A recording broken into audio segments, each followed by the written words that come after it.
नमस्कार, दिन भर की बड़ी खबरों में आपका स्वागत है। मैं हूं आंचल।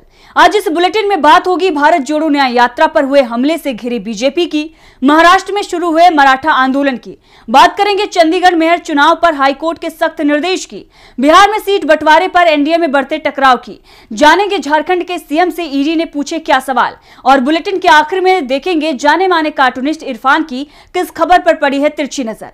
इसके अलावा और भी कई बड़ी खबरों से आपको कराएंगे रूबरू, लेकिन तमाम बड़ी खबरों से पहले एक नजर सुर्खियों पर। वन नेशन वन इलेक्शन को लेकर अब चुनाव आयोग ने भी उठाए सवाल, कहा हर 15 साल में खरीदनी पड़ेगी 10,000 करोड़ की ईवीएम। एनसीपी में बंटवारे और अयोग्यता याचिकाओं पर 23 जनवरी से महाराष्ट्र विधानसभा अध्यक्ष करेंगे सुनवाई। पिछले साल जुलाई में अजीत पवार ने विधायकों के साथ की थी बगावत। भारत म्यांमार बॉर्डर पर तार फेंसिंग कराएगी सरकार, अमित शाह बोले घुसपैठ रोकने के लिए दोनों देशों के बीच फ्री मूवमेंट पर पाबंदी लगेगी। तेजी के साथ बंद हुआ शेयर बाजार, सेंसेक्स 237 अंकों की तेजी के साथ 71,424 अंक पर हुआ बंद। निफ्टी 110 अंकों की तेजी के साथ 21,572 अंक पर हुआ बंद। भारत जोड़ो न्याय यात्रा ने बीजेपी की नींद उड़ा दी है। उसे समझ नहीं आ रहा कि इस यात्रा को मिल रही सफलता से कैसे निपटा जाए। असम की बीजेपी सरकार ने तो कांग्रेस की यात्रा के रास्ते में रुकावट डालने के साथ ही एफआईआर कर जेल में डालने की भी धमकी दे दी है। राहुल गांधी ने भी राज्य के सीएम हिमंता के घोटाले की लिस्ट खोलकर रख दी है, लेकिन यात्रा के 7वें दिन वो हुआ जो राहुल गांधी की पहली भारत जोड़ो यात्रा के 140 दिनों में नहीं हुआ था। न्याय यात्रा की सफलता का असर ही कहा जाएगा कि बीजेपी के कार्यकर्ताओं का सब्र टूट गया और उन्होंने न्याय यात्रा पर हमला कर दिया। कांग्रेस का दावा है कि यात्रा पर हमला करने वाले लोग बीजेपी कार्यकर्ता हैं। पार्टी ने सोशल मीडिया अकाउंट पर लिखा, कांग्रेस महासचिव जयराम रमेश ने बीजेपी अध्यक्ष जेपी नड्डा से कहा कि वो असम के सीएम हिमंत बिस्वा शर्मा से सिर्फ 2 बातें कहें। पहला, हमें बीजेपी और आरएसएस के लिए उनकी वफादारी का कोई नया सबूत नहीं चाहिए। दूसरा, जिस रास्ते से जेपी नड्डा की रैली निकली थी उसी रास्ते से भारत जोड़ो न्याय यात्रा निकालने की अनुमति दी। वहीं कांग्रेस ने एक वीडियो भी जारी किया है जिसमें एक व्यक्ति यात्रा के बैनर पोस्टर फाड़ता हुआ नजर आ रहा है। इसी बीच कांग्रेस अध्यक्ष मल्लिकार्जुन खड़गे ने भी इसे लेकर बीजेपी को घेरा और खड़गे ने कहा कि बीते 10 साल में बीजेपी ने देश की जनता को संविधान की तरफ से मिले हर अधिकार और न्याय को मिटाने की कोशिश की है। बीजेपी लोगों की आवाज दबाना चाहती है और इसके जरिए लोकतंत्र पर कब्जा करना चाहती है। कांग्रेस इस हमलों के लिए जिम्मेदार असम की बीजेपी सरकार की इन चालों और हमलों से डरने वाली नहीं है। हम भाजपा के इन गुंडों के खिलाफ कानूनी कार्रवाई करेंगे। कांग्रेस की तरफ से इस मामले में एफआईआर दर्ज कराई गई है। इसी बीच भारत जोड़ो न्याय यात्रा अब अरुणाचल प्रदेश पहुंच गई है। मराठा आरक्षण कार्यकर्ता मनोज जरांगे ने शनिवार को हजारों लोगों के साथ मिलकर महाराष्ट्र में जालना से लेकर मुंबई तक विरोध प्रदर्शन शुरू किया। उनका ये प्रदर्शन अपने समुदाय के लिए आरक्षण की मांग को लेकर है। मार्च शुरू करने से पहले जरांगे ने मीडिया से बात की। उन्होंने राज्य सरकार को क्रूर और असंवेदनशील व्यवहार के लिए लताड़ लगाई। जरांगे ने कहा कि राज्य सरकार मराठा आरक्षण के मुद्दे को सुलझाने में नाकाम रही।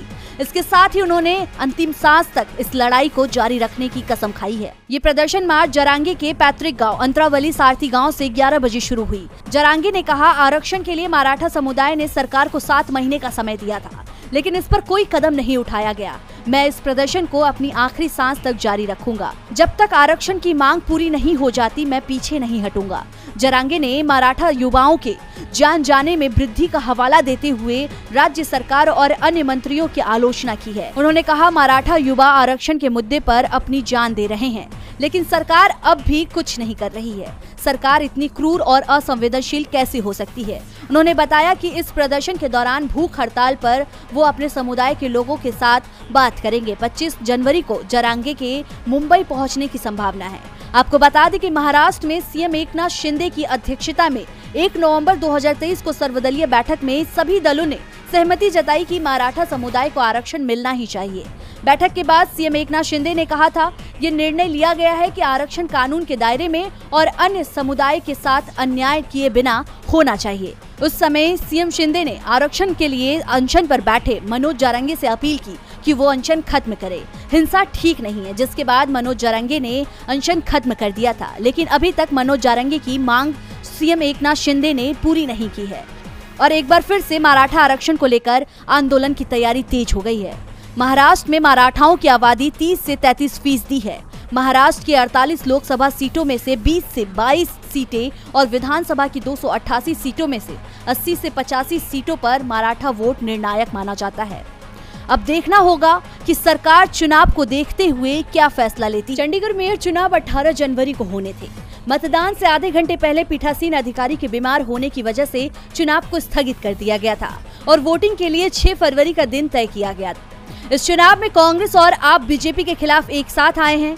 चुनाव स्थगित होने के बाद कांग्रेस और आप ने बीजेपी पर कई आरोप लगाए थे।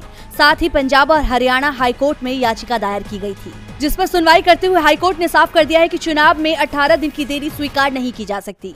हाईकोर्ट ने याचिका पर सुनवाई करते हुए नोटिस दिया है। 23 जनवरी को अगली सुनवाई होगी। कोर्ट ने साफ किया है कि 26 जनवरी से पहले ये चुनाव जरूरी है, नहीं तो हाईकोर्ट को आवश्यक आदेश जारी करना पड़ेगा। याचिका पर हाईकोर्ट ने चंडीगढ़ प्रशासन, नगर निगम सहित अन्य प्रतिवादियों को नोटिस जारी कर दिया है। सुनवाई के दौरान हाईकोर्ट ने कानून व्यवस्था की दलीलें देते हुए चुनाव टालने पर भी प्रशासन को फटकार लगाते हुए कहा कि ऐसी दलीलें स्वीकार नहीं की जा सकती। आपको बता दें कि चंडीगढ़ मेयर चुनाव गुरुवार को मतदान से आधे घंटे पहले पीठासीन अधिकारी के बीमार होने की वजह से पोस्टपोन कर दिया गया था। इसके खिलाफ मेयर पद के उम्मीदवार कुलदीप कुमार ने हाईकोर्ट में याचिका दायर कर गुरुवार को ही चुनाव करवाने की मांग की थी। याचिका पर हाईकोर्ट ने चंडीगढ़ प्रशासन और नगर निगम को 23 जनवरी के लिए नोटिस जारी कर दिया था। इसके बाद डीसी ने आदेश जारी कर 6 फरवरी को चुनाव करवाने का निर्णय लिया था। ऐसे में चुनाव में देरी न हो, इसके लिए एक और याचिका दाखिल करते हुए कुलदीप कुमार ने 24 घंटे में कोर्ट कमिश्नर की निगरानी में चुनाव करवाने की मांग रखी थी। साथ ही याचिका में डीसी के आदेश को रद्द करने की भी मांग की गई थी। इस चुनाव को लेकर आम आदमी पार्टी और कांग्रेस गठबंधन की ये चौथी याचिका है। सबसे पहले कांग्रेस ने एक पार्षद को हाउस अरेस्ट बताते हुए उसे छुड़ाने को लेकर याचिका दाखिल की गई थी। इस याचिका पर हाईकोर्ट ने रात 1 बजे सुनवाई करते हुए प्रशासन को नोटिस जारी किया था। हालांकि अगले दिन शाम को हाईकोर्ट ने याचिका खारिज कर दी थी। इसके बाद 17 जनवरी को याचिका दाखिल करते हुए कोर्ट कमिश्नर की निगरानी में चुनाव करवाने की अपील की गई थी।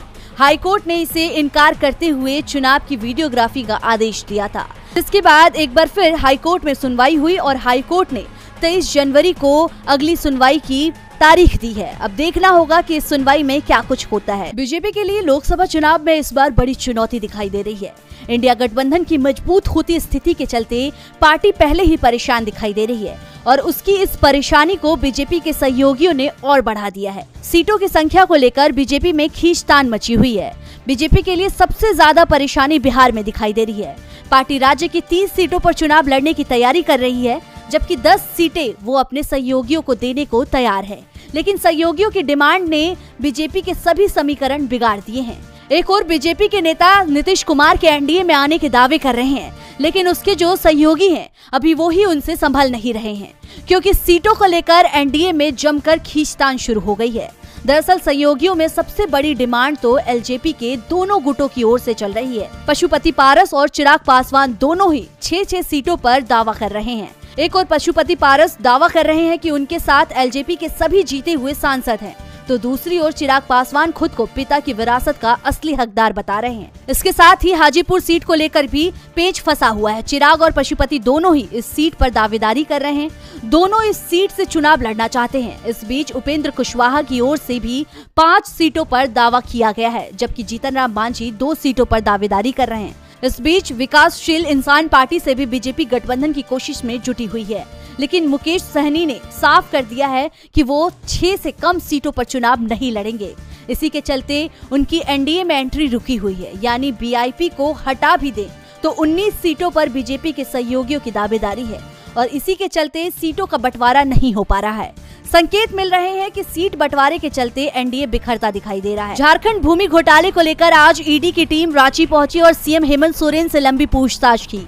पूछताछ से पहले सीएम आवास के आसपास केंद्रीय बलों को सुरक्षा के लिए तैनात कर दिया गया, तो दूसरी तरफ सीएम आवास से कुछ ही मीटर दूरी पर जेएमएम के कार्यकर्ता और सीएम के समर्थक बड़ी संख्या में जमा होकर प्रदर्शन किया। ईडी ने पूछताछ के लिए पहले 7 समन भेजे थे और जब 8वां समन आया तो हेमंत सोरेन ने ईडी को अपने घर पर ही बुला लिया। दरअसल ये पूरा मामला रांची में सेना के कब्जे वाली 4.55 एकड़ जमीन की अवैध खरीद से जुड़ा हुआ है।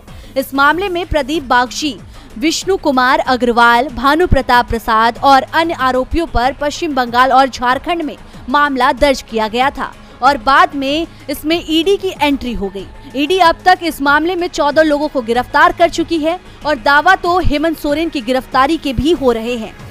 लेकिन फिलहाल आज ईडी की ओर से सिर्फ पूछताछ की गई है। ईडी के अधिकारियों ने पूछताछ के बाद संकेत दिया कि हेमंत सोरेन से आगे भी पूछताछ की जा सकती है। जल्द ही उन्हें एक और समन भेजा जा सकता है। लोकसभा चुनाव से पहले राम के नाम को लेकर राजनीति तेज हो गई है।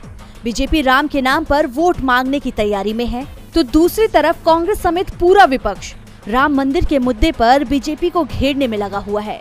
तो वहीं राम मंदिर को लेकर शंकराचार्यों ने भी मोदी सरकार की आलोचना की है। इसी कड़ी में अब राम मंदिर के मुख्य पुजारी सत्येंद्र दास ने भी अब रामलला की मूर्ति को लेकर आपत्ति जताई है।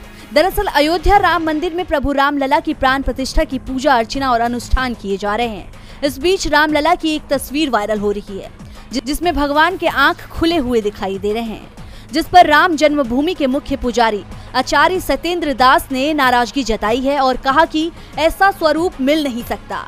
अगर ऐसा हुआ है तो उसकी जांच होगी। इसके साथ ही उन्होंने कहा कि प्राण प्रतिष्ठा तक भगवान के आंख नहीं खुलेंगे। ऐसा किसने किया और क्यों किया, कैसे ये मूर्ति वायरल हो गई, उनकी जांच की जाएगी। उन्होंने कहा कि प्राण प्रतिष्ठा तक पूरा श्रृंगार होगा लेकिन आंख नहीं खुलेंगे। आपको बता दें कि इस बीच मुख्य पुजारी ने कहा कि रामलला के शरीर के अन्य हिस्से खोल सकते हैं लेकिन आंख नहीं खुलेंगे। वहीं आपको मध्य प्रदेश में कांग्रेस लोकसभा चुनाव की तैयारी में जुटी हुई है। साथ ही विधानसभा चुनावों में हार के कारणों को तलाशा जा रहा है। जो गलतियां हुई उसे ठीक किया जा रहा है। पार्टी ने उन गद्दारों की पहचान की है जिन्हें जिम्मेदारी दी गई थी चुनाव जिताने की, लेकिन उन्होंने पार्टी को हराने का ही काम किया। प्रदेश कांग्रेस कमेटी ने ऐसे नेताओं को नोटिस भेजकर जवाब मांगा है। भोपाल में प्रदेश कांग्रेस कमेटी के मुख्यालय में पार्टी की अनुशासन समिति की बैठक में इसे लेकर मंथन किया गया और बैठक के बाद करीब 150 और नेताओं जिनके खिलाफ शिकायतें मिली थी उन्हें कारण बताओ नोटिस जारी किया गया है और 79 नेताओं को पार्टी से निकालने की तैयारी पूरी हो गई है। कांग्रेस नेता पूर्व मंत्री सज्जन वर्मा ने बताया कि 79 लोगों को पार्टी से निकालने का प्रस्ताव पास हो गया है, लेकिन अभी इसकी घोषणा नहीं की गई है। ये वो लोग हैं जिन्होंने पार्टी के खिलाफ चुनाव में काम किया था। वर्मा ने कहा कि 150 लोगों को नोटिस भेजा गया है। 10 दिन बाद एक बार फिर अनुशासन कमेटी की बैठक होगी। जिन नेताओं के खिलाफ शिकायतें मिली हैं, उनकी जांच होगी और जो दोषी पाए जाएंगे उन्हें पार्टी से बाहर निकाला जाएगा। दरअसल कांग्रेस पार्टी ने अब ऐसे नेताओं को सख्त संदेश दे दिया है कि गद्दारों के लिए पार्टी में कोई जगह नहीं है। पार्टी के खिलाफ कोई काम करेगा तो उसके खिलाफ सख्त कार्रवाई की जाएगी।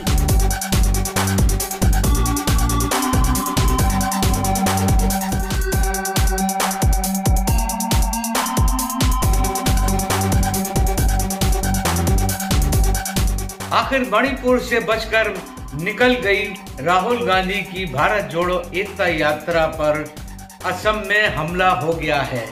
आप जानते ही होंगे कि इस पर हमला करने वाले लोग कौन होंगे। कांग्रेस ने उन पर आरोप लगा दिया है। अब देखिए ना भाई, इस यात्रा का नाम ही जो है गलत है, क्योंकि ये भारत जोड़ो यात्रा, इसमें जोड़ो तो पहले से ही जुड़ा हुआ था और अब उसमें एकता भी जोड़ दिया गया है। यानी कि जो लोग तोड़ने की बात करते थे और एकता की जगह पर नफरत फैलाते थे, उनको ये बात कैसे मंजूर होती।